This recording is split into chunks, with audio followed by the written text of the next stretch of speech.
Salut à tous et bienvenue dans cette nouvelle vidéo. Dans cette vidéo, nous avons installé un nouveau serveur Windows 2022, la version 2022, et nous allons promouvoir ce serveur en tant que contrôleur de domaine. Mais voilà un peu quelques prérequis qu'il faut faire sur un serveur avant de pouvoir installer des fonctionnalités et des rôles. Ce que nous devons faire en priorité, c'est tout d'abord d'aller sur le serveur, de changer le nom du serveur et de lui attribuer une adresse IP afin de pouvoir configurer tout ce qui sera service DNS, DHCP par la suite. Pour changer l'adresse IP, vous venez juste ici, vous allez cliquer dessus au niveau de l'Ethernet. Là, vous allez au niveau des propriétés, d'accord, de ce réseau. Au niveau des propriétés, vous allez au niveau de protocole IPv4, vous allez utiliser l'adresse IP et vous allez mentionner une adresse IP pour ce serveur là.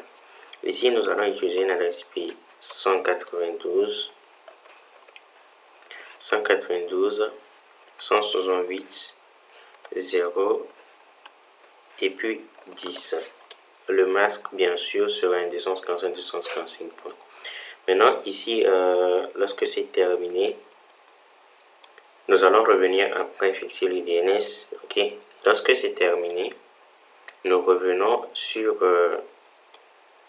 le serveur. Nous allons changer le nom de notre appareil. Ok. Nous allons au niveau du nom de l'ordinateur et nous allons modifier.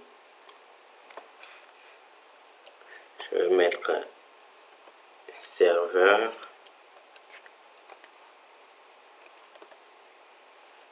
SRV. Ok, serveur Active Directory. Ok. Lorsque c'est terminé, je fais OK et je serai obligé là de redémarrer le serveur pour que tout cela soit pris en compte. Donc je vais faire OK ici, je vais fermer. OK, et je vais redémarrer maintenant. Là, on va se retrouver après le redémarrage pour continuer.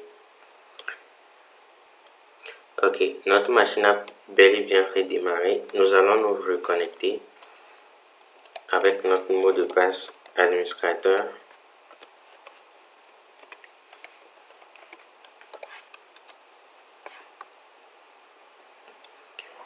Ok, maintenant que nous sommes connectés, ce que nous allons faire, nous allons devoir aller dans le gestionnaire du serveur pour pouvoir installer un rôle, le rôle Active Directory.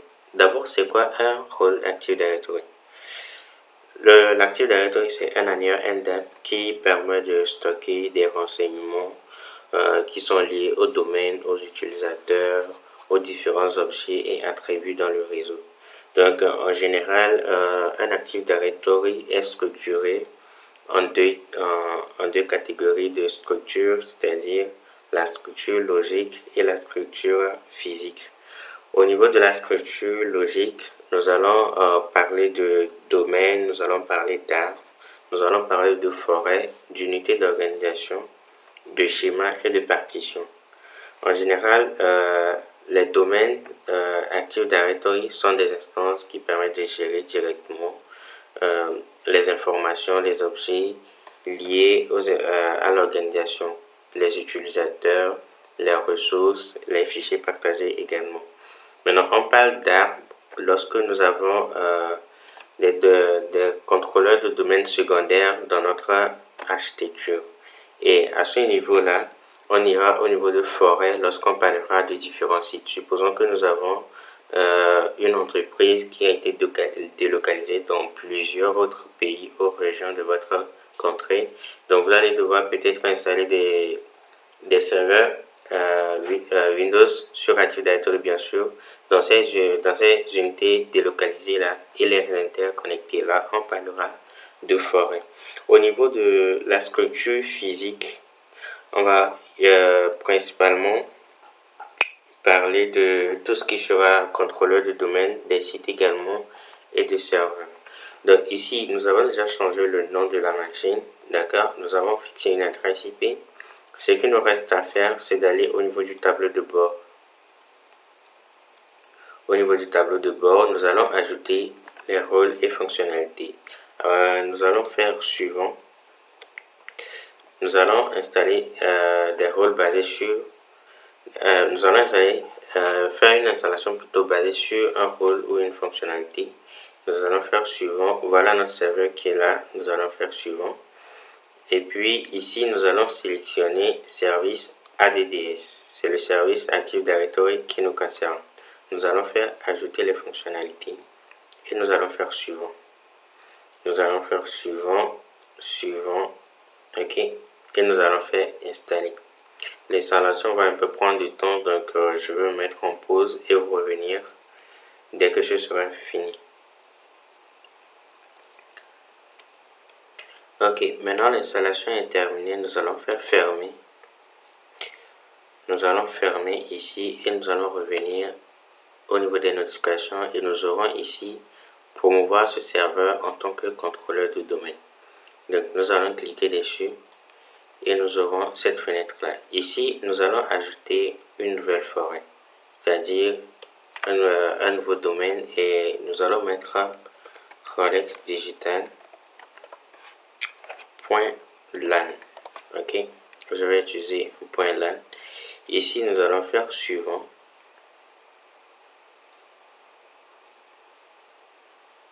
Ok, à ce niveau, le serveur DNS est là. Nous n'allons pas encore parler de catalogue global ni de contrôleur de domaine en lecture seule. Ce sont des fonctionnalités qui sont liées à la structure physique de notre serveur. Ici, nous allons juste renseigner, ok, les mots de passe de restauration des services qui sera uniquement connu par l'administrateur système du réseau. Donc, je vais mettre un mot de passe.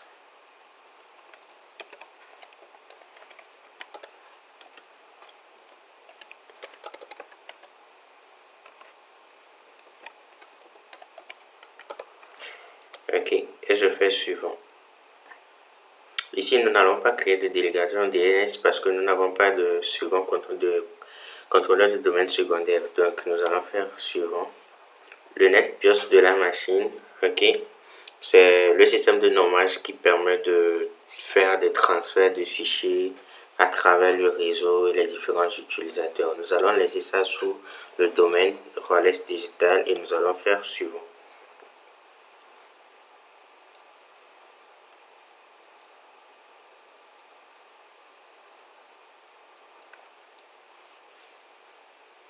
Ici, nous avons ici les répertoires qui nous conduisent vers les dossiers de la base de données NTDS, les dossiers de fichiers de journaux qui se trouvent également dans le même répertoire, et le dossier sysvol qui, lui, nous permet de faire des partages de fichiers et de sauvegarde de données au niveau de notre réseau.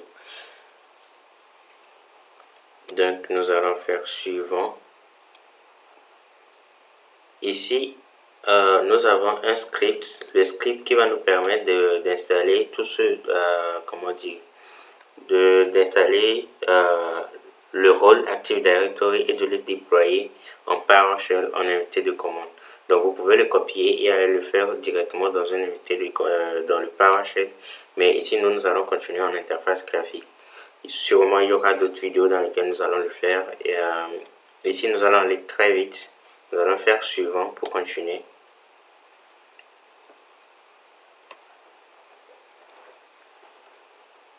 Nous allons patienter que les vérifications se fassent. Maintenant que tout est bon, nous allons juste faire installer.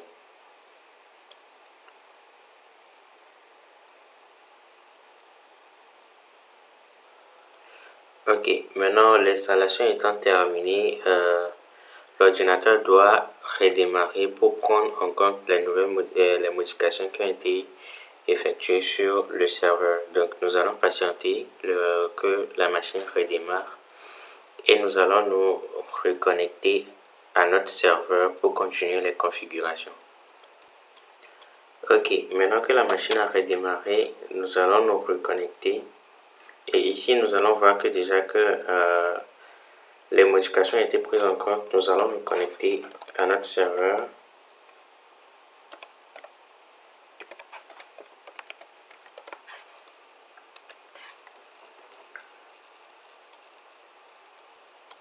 Ok, maintenant que nous sommes connectés, nous allons retourner dans le gestionnaire du serveur.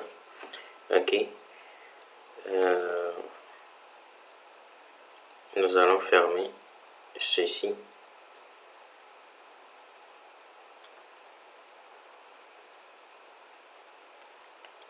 Ok, maintenant nous pouvons voir dans notre gestionnaire du serveur que nous avons le service Active Directory qui a été configuré ainsi que le DNS, un service DNS qui est associé. Nous allons configurer tout cela dans une autre vidéo, mais déjà voici ce qu'il faut faire également lorsque vous avez votre service Active Directory installé, votre rôle Active Directory installé. Il faut aller fixer votre DNS. Donc le DNS sera immédiatement le serveur DNS sera immédiatement celui de votre serveur. Donc là vous y allez et au niveau de service DNS vous y mettez le 192 168 0 et puis le point 10. D'accord, vous faites OK et